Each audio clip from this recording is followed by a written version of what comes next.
Guy de Maupassant. Uyutucu. Sen Nehri üzerinde tek bir kırışıklık olmadan sabah güneşiyle parlatılmışçasına evimin önünden akıp gidiyordu.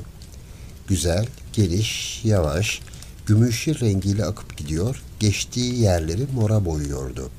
Nehrin diğer kıyısında sıra sıra dizilmiş koca ağaçlar, muazzam yeşil bir duvar oluşturuyorlardı.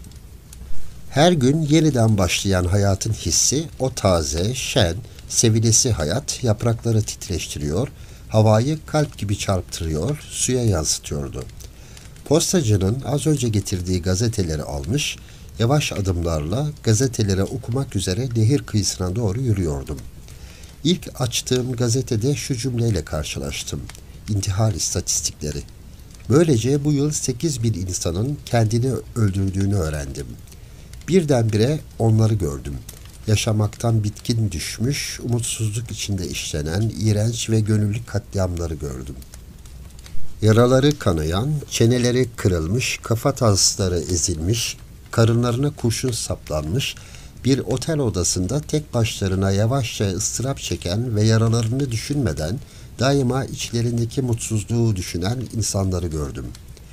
Boğazları kesilmiş ya da karınları deşilmiş, ellerinde bir ekmek bıçağı ya da jiletle öylece duran başkalarını da gördüm. Kah içinde kibritler ıslatılmış bir bardağın, kah kırmızı etiketli küçük bir şişenin karşısında durmuş diğerlerini de gördüm. Kıpırdamadan bakışları sabitlenmişçesine önlerindekine bakıyorlardı. Sonra içiyor ve bekliyorlardı. Suratlarından pis bir gülümseme geçiyor, dudakları çarpılıyordu.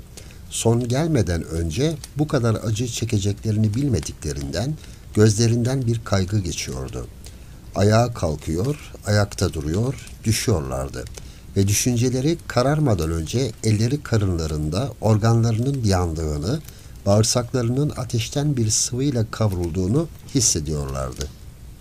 Duvardaki bir çiviye, pencerenin koluna, tavandaki kancaya, tavan arasındaki bir kilişe, bir ağacın dalına, akşam yağmuru altında kendini asan başkalarını da gördüm. Ve orada öylece hareketsiz, dilleri dışarıda kalmadan önce neler yaptıklarını düşündüm. Nasıl ıstırap çektiklerini, son bocalamalarını, ipi bağlarkenki hareketlerini, iyice bağlandığına emin olduktan sonra ipi boyunlarına geçirip kendilerini boşluğa bıraktıklarını düşündüm. Acınası yataklarda uzanan anne ve küçük çocuklarını, açlıkla boğuşan yaşlıları, aşk acısı çeken genç kızları, bütün o sert, kısık, boğulma sesleriyle birlikte odanın ortasında hala yanmakta olan sıcak sobayı gördüm. Geceleyin ıssız köprülerde dolaşanları hissettim. En korkuncuydular. Su yumuşak bir sesle köprünün ayaklarının altından akıp gidiyordu. Suyu göremiyorlardı.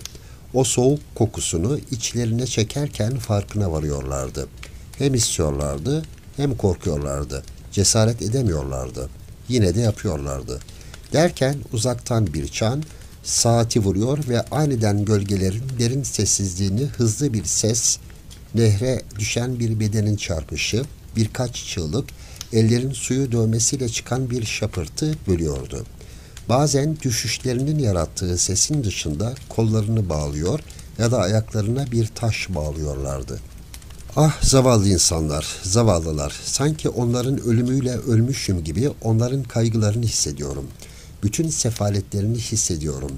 1 saat boyunca çektikleri bütün işkencelerin acılarını hissediyorum. Onları bu duruma sürükleyen bütün hüzünleri biliyorum. Çünkü hayatın yanıltıcı rezilliğini hissetmiş bir insan olarak biliyorum. Talihsizliğin musallat olduğu, zayıflattığı, yolunu kaybetmiş geç bir ödülün rüyasından, Tanrı'nın sonunda haklı olacağı farklı bir Tanrı'dan uyanmış sevilisi varlıklar, acımasızlıklarla karşılaştıktan, mutluluğu harikalarına inanmadıktan sonra ateşkessiz bu dramı ya da bu yanıltıcı komediyi bitirmeye karar verirler. İntihar, artık gücü kalmayanın gücü, artık inancı olmayanın umudu, yenilenin yüce cesareti. Evet, bu dünyada en azından istediğimiz zaman açıp öteki tarafa geçebileceğimiz bir kapı var. Doğanın bir acıma hareketi var. Bizi esir etmedi. Umutsuzluğa kapılanlar adına teşekkürler. Basit aldanmışlara gelince özgür ruhları ve sakin gönülleriyle yürüyorlar. Hiçbir şeyden korkuları yok. Çünkü devam edebilirler. Çünkü arkalarında hayali tanrıların bile kapatamayacağı bu kapı var. Bu gönüllü ölümlerin oluşturduğu kalabalığı düşündüm. Bir yılda 8500'den fazla kişi. Bana öyle geliyor ki dünyaya daha sonra daha iyi anladığımızda idrak edebileceğimiz bir dua yollamak, arzularını haykırmak, bir şey talep etmek için toplanmışlar. Bana öyle geliyor ki bütün bu işkenceye maruz kalanlar, katledilenler, zehirlenenler, asılanlar, nefessiz kalanlar, boğulanlar, oy kullanan vatandaşlar gibi gaddar bir kalabalık olarak topluma gelip en azından bize bir tatlı ölüm verin. Yaşamamıza yardım etmeyen sizler ölümümüze yardım edin. Görüyorsunuz ki kalabalığınız bu özgürlüğün, felsefi bağımsızlığın ve oy hakkının olduğu bu günlerde konuşmaya hakkımız var. Ne berbat ne de iğrenç olan bir ölünün sadakasıyla yaşamaktan vazgeçenlere yardım edin diyorlar. Düşüncelerimi serbest bırakıp bu garip ve gizemli hayaller hakkında düş kurmaya başladım. Bir anlığına güzel bir şehirde olduğumu düşledim. Burası Paris'ti. Peki hangi zamandı? Evlere, tiyatrolara, kamu binalarına bakarak sokaklarda yürüyordum ve işte oldukça zarif, sevimli ve güzel büyük bir bina karşıma çıkıyordu bir meydanda. Şaşırıyorum çünkü binanın cephesinde altın harflerle şöyle yazıyor: Gönüllü ölümün eseri. Ah, uyanıkken görülen rüyaların olağan dışılığında ruh, hayali ve olası dünyalara uçuyor. Hiçbir şey hayrete düşüremiyor, şaşırtamıyor ve dizginlenemeyen hayaller gülünç ve hüzünlü olanı birbirinden ayırt edemiyor. Bir vestiyerin önünde girişi çembere benzeyen bir holde kısa pantolonlu oğlanların oturduğu bu görkemli binaya doğru yaklaşıyorum. Görmek için içeri gidiyorum. İçlerinden biri ayağa kalkıp bana "Ne istemiştiniz beyefendi?" diye soruyor. Bu binanın ne olduğunu öğrenmek istemiştim. Hepsi bu kadar mı? Evet. O halde beyefendi kendisini sekreterliğe yönlendirmemi ister miydi? Tereddüt ettim, sormaya devam ettim. Ancak böylesi rahatsız edici olmaz mı? Ah, tabii ki de hayır beyefendi. Sekreterin görevi bilgi almak isteyen insanları kabul etmektir. Pekala öyleyse sizi takip ediyorum. Birkaç yaşlı beyefendinin sohbet ettiği koridorlardan geçtik. Sonra tamamı siyah tahtadan mobilyalarla döşenmiş, biraz karanlık, oldukça güzel bir odaya girdik. Genç, topluca, göbekli bir adam kokusundan iyi kalite olduğunu fark ettiğim bir sigarayı tüttürerek mektup yazmaktaydı. Ayağa kalktı, selamlaştık. Beni getiren oğlan çıktıktan sonra sordu: "Sizin için ne yapabilirim?" "Beyefendi," diye yanıtladım. "Lütfen verdiğim rahatsızlığı mazur görün. Bu binayı daha önce hiç görmemiştim." Binanın cephesinde yazan cümle beni oldukça etkiledi ve burada ne yapıldığını öğrenmek arzusu hissettim. Yanıtlamadan önce gülümsedi. Sonra alçak sesle, kendinden memnun bir havayla, "Tanrım, beyefendi, ölmek isteyen insanları güzel olduğunu söyleyemeyeceğim ama temiz ve sessizce öldürüyoruz," dedi. Bana oldukça doğal ve doğru gelen bu yaklaşım karşısında pek de etkilenmemiştim. Daha çok bütün gerçek özgürlüklerle bu gezegendeki faydacı, insani, bencil ve zorlayıcı fikirler karşısında böylesi bir şirketin insanları özgürleştirmeye cesaret etmesine şaşırmıştım.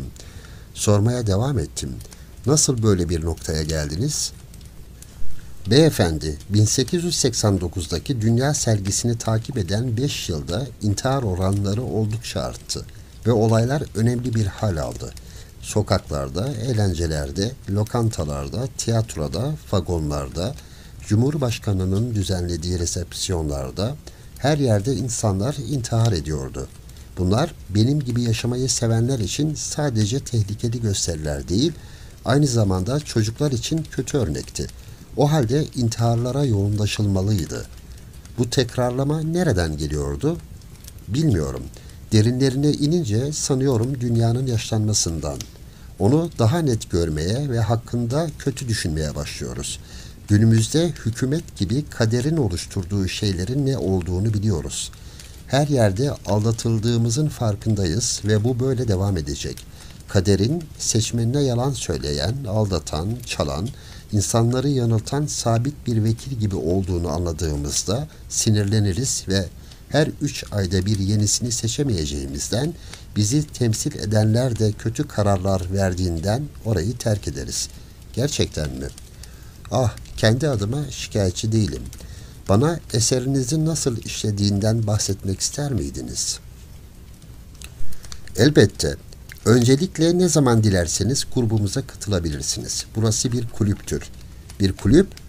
Evet beyefendi, ülkenin en saygın, en zeki ve en yüce tavırlı adamlarınca kurulmuş bir yer. İçinden geldiği gibi gülerek ekledi. Ve sizi temin ederim, oldukça eğleniyoruz. Burada mı? Evet, burada. Beni şaşırttınız. Tanrım, eğleniyoruz. Çünkü kulübümüzün üyelerinde yeryüzündeki acemi zevklerin en büyüğü olan ölüm korkusu yok. Peki o halde madem kendilerini öldürtmeyecekler, neden bu kulübe üye oluyorlar? Kulübe kendini öldürme zorunluluğu olmaksızın üye olunabiliyor. Peki bunun amacı nedir? Açıklayayım. Ölçülemez intihar artışının bize sunduğu iğrenç gösteriler karşısında tamamıyla insancıl, umudu kırılanları koruyan, onlara sakin ve hissedemeyecekleri şekilde ölme olanağı yoksa tesadüfi olacaktır, sağlayan bu grup kuruldu. Peki kim böyle bir kuruma izin verebilir? Gücü ele aldığı kısa sürede General Bollinger vermiştir. Hiçbir şeyi reddetmeyi bilmiyordu. Bundan daha iyi bir şey de yapamıyordu. Böylece öngörülü, gözü açık, kuşkucu, Paris'in ortasında bir çeşit ölümü küçümseyen bir tapınak yaşatmak isteyen adamlarca bir grup kuruldu. Önceleri bu ev korkulan bir mekandı. Kimse yaklaşmak istemiyordu. Bunun üzerine kurucular toplandı ve Bayan Sarah Bernhardt, Judio, Theo Garnier ve 20 diğer kişi, Bayan Reske, Jacqueline, Manuel Schultz, Paulus ve benzerlerinin katılacağı konserler, Dumas, Bailhaç, Haveles ve Sardou'dan komediler oynayacak büyük bir açılış gecesi düzenlediler. Fiyaskoydu. Bay Beck'in oyunu hüzünlü gözüküyordu.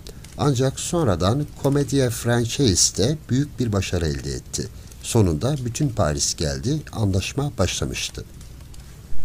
Eğlenceler arasında ne kadar da tüyler ürpertici bir cümbüş. Hiç de değil.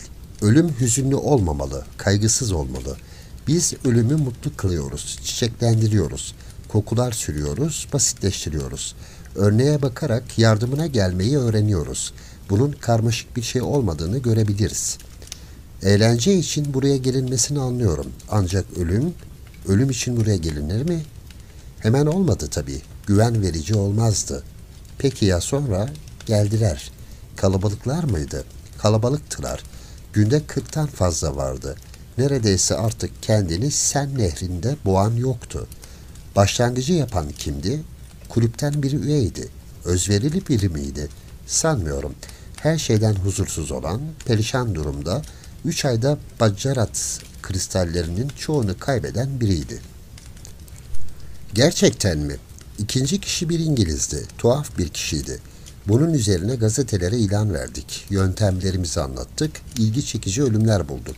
Ancak en büyük hareket yoksul insanlardan geldi. Yöntemleriniz nasıldı? Görmek ister miydiniz? Gezerken size bir yandan da açıklamalarını yaparım. Elbette. Şapkasını aldı, kapıyı açıp bana yol gösterdi.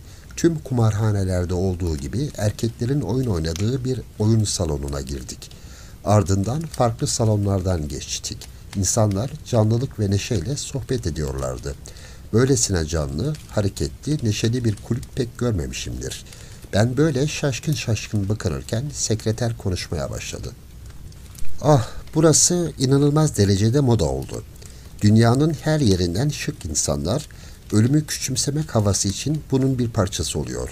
Ardından bir kez buraya adımlarını attılar mı, korktuklarını saklamak için neşeli olduklarını gösterme gayretinde oluyorlar. Hiç şüphesiz burası artık Paris'in en işlek ve en eğlenceli yeri. Kadınlar bile kendileri için bir bölüm oluşturmakla meşguller. Ve buna rağmen buradaki pek çok kişi intihar ediyor, öyle mi? Size bahsettiğim üzere günde 40-50 kişi. Aralarında tanınan pek kişi yok ama fakirler bol. Orta sınıftan da gelen oldukça var. Peki nasıl yapılıyor? Gazla zehirliyoruz, yavaşça. Nasıl bir yöntem izliyorsunuz? Kendi bulduğumuz bir gazı kullanıyoruz. Patenti bizde. Bu görkemli binanın öteki tarafında halka açık kapılar var. 3 küçük sokak, dar sokaklar açılıyor. Bir adam ya da kadın geldiğinde işe onu sorgulayarak başlıyoruz. Ardından kendisine güvence, yardım ve koruma sunuyoruz. Müşteri kabul ederse bir araştırma yapıyor ve genellikle onu kurtarıyoruz. Parayı nereden buluyorsunuz? Fazlaca paramız var. Üyelik aidatları oldukça yüksek. Sonra kulübe yardım yapmak da oldukça karlı. Bağış yapan herkesin ismini Le Figaro'ya bastırıyoruz. Ayrıca zengin insanlar intihar etmek isterse ücretli 1.000 frank ve oturarak ölüyorlar. Fakirlere ücretsiz. Fakirleri nasıl ayırt ediyorsunuz? Ah beyefendi, ah, onları seziyoruz. Ayrıca oturdukları mahallenin polisinden yoksulluk belgesi getirmeleri gerekiyor. Girişlerinin ne kadar ürpertici olduğunu bir bilseydiniz. Kurumumuzun bu kısmını sadece bir kez ziyaret ettim. Bir daha da asla ziyaret etmeyi düşünmüyorum. Lokal olarak burası gibi. Hatta belki daha zengin ve rahat. Ancak onlar yok mu? Paçavralar içinde ölmeye gelen yaşlıları, aylardır sokak köpekleri gibi karanlık köşelerde beslenmeye çalışıp sefaletle boğuşan insanları, yırtık elbiseler içindeki bir deri bir kemik hastalıklı, felçli, hayatta yolunu bulmaktan aciz kadınları bir görseydiniz ve bize durumlarını anlattıktan sonra görüyorsunuz ki böyle devam edemez. Çünkü artık hiçbir şey yapacak ya da kazanacak halim yok dediklerini duysaydınız siz de anlardınız. 87 yaşında büyük çocuklarını ve torunlarını kaybetmiş, 6 haftadır sokaklarda yatan birine rastlamıştım. O duygu yoğunluğundan hasta olmuştum. Bunların yanı sıra farklı durumlarla da karşılaşıyoruz. Hiçbir şey söylemeden sadece nereden diye soranlar oluyor. Bunlar içeri giriyor ve hemencecik işleri bitiyor. İçimde bir tedirginlikle sordum. Peki nerede? Burada. Bir kapıyı açarak ekledi. Giriniz. Burası özellikle kulüp üyelerine ayrılmış ve en az çalışan bölümdür. Sadece 11 imha yaptık. Ah, bu duruma imha diyorsunuz demek. Evet beyefendi, buyurun. Tereddüt ettim ancak girdim. Çok hoş bir galeri. Vitrayları soluk maviden yumuşak pembeye, oradan uçuk yeşile giden şiirsel duvar halılarıyla kaplanmış bir çeşit seraydı. Bu güzel salonda sedirler, muhteşem palmiyeler, çiçekler, özellikle güller, kokular, masaların üzerinde kitaplar ve Revue des Deux Mondes kutular içinde prolar vardı. Beni en çok şaşırtansa bir şekerleme kutusundaki Vichy pastilleleriydi. Şaşırdığımı gören rehberim, ah sık sık buraya gelip konuşuruz dedi. Devam etti. Halka açık salonlarda buna benziyor ama daha sade döşendiler. Nasıl yapılıyor diye sordum. Parmağıyla krem rengi Çin ipeği kaplı, beyaz kenarlıklı, bilmediğim bodur bir ağacın altına yerleştirilmiş, ayak ucuna muhabbet çiçeklerinden yuvarlak bir tar yerleştirilmiş uzun koltuğu işaret etti. Alçak bir sesle ekledi. İstekler doğrultusunda çiçekleri ve kokuyu değiştiriyoruz. Kullandığımız gazın kokusu hissedilmediğinden ölüm sevilen koku eşliğinde geliyor. Gazı çiçek kokularıyla salıyoruz. Size bir anlığına koklatmamı ister miydiniz? Teşekkürler dedim çabucak. Henüz değil. Gülmeye başladı. Ah beyefendi, hiçbir tehlike söz konusu değil. Ben kendim pek çok kez buna maruz kaldım. Adamın gözünde korkak görülmemek için pekala dedim. Uyutucunun üzerine uzanınız. Biraz huzursuzlanarak Çin ipeği kaplı alçak koltuğa oturdum. Sonra uzandım ve muhabbet çiçeğinin o harikulade kokusu etrafımı sardı. Gazın ilk salınımıyla birlikte zihnim çoktan hissizleşti. Unuttuğu, keyif aldığı, afyonun büyüleyici ve çarpıcı serhoşluğuna kendini kaptırdığından daha da iyiye içime çekebilmek için dudaklarımı araladım. Biri kolumdan sarstı. Ah ah bayım dedi sekreter gülerek. Bana öyle geliyor ki içiniz geçmiş. Bir ses, gerçek bir ses, köylü sesi. Rüyalara ait olmayan biri beni selamladı. Merhaba efendim, iyi misiniz? Rüyam uçup gitti. Güneşin altında parlamakta olan Sen Nehri'ni ve sağ elinde tuttuğu gümüş işlemeli siyah kepiğiyle bir patikadan gelmekte olan kır bekçisini gördüm. Merhaba Marinel, nereye gidiyorsunuz diye yanıtladım. Morillons yakınlarında bulunan boğulmuş bir cesedi incelemeye gidiyorum. İşte bir başkası daha kendini nehre attı. Hatta bacaklarını bağlamak için pantolonunu kullanmış. 16 Eylül 1889. Hikayenin sonu.